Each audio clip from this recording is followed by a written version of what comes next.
Hey guys, Professor Bill, Comic Book University, and The Demon, Hell is Earth, issue number 1 of 6. Let's just get this out of the way right now. This book was awesome.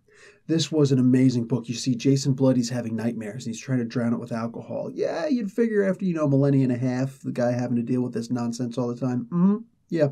Plus, the last time that I remember seeing this guy was not too long ago in the Trinity Annual, issue number 1, a couple months ago, where he became a giant and just started destroying everything. And that should have been a 6-issue miniseries in and of itself. But whatever, man. So here it is.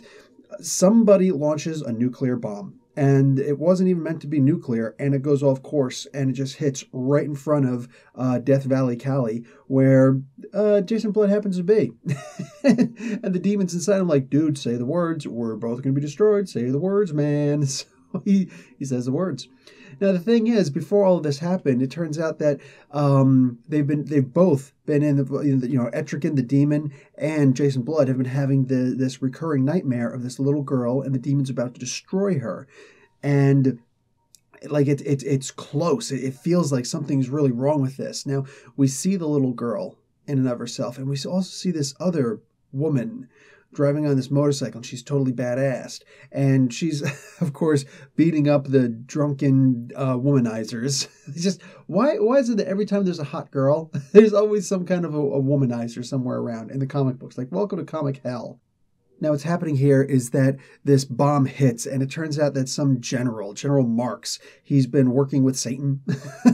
You feel like Satan is an actual thing in the DC Comics, so there's that. But he's working with some kind of a demon, right? Maybe it's Trigon. That would be pretty interesting. Anyways, working with some kind of a demon, and bada boom, he's the one who manipulates all these different things so that this can happen. And he's like, oh, please take me to your place. I've been serving you since I was a child. Burn. Sucker, there's a reward, moron. So basically the demon now goes and saves this little girl. Her parents turn into monsters, and he jumps in. He's like, ah, ha, ha, and he's like rhyming once in a while, but then he's also not rhyming, and that's a little sad. That's a little sad. I like it when Etrigan rhymes. He's not supposed to not rhyme, all right? We lost a little something when Thor wasn't talking in I say thee nay and stuff like that, So don't take that away from Etrigan, please. Anyway, all of a sudden it turns out that now Etrigan is being haunted because there's a non-corporeal form of Jason Blood just hanging out with him. He's like, yeah, I could talk to you, you could talk to me, but you can't hurt me. So there's that. Now, I don't know if anybody else can see him, but this is an interesting little turn of events, and I like this. I like this a lot. I also got to say, listen, Andrew Constant doing a great job on writing.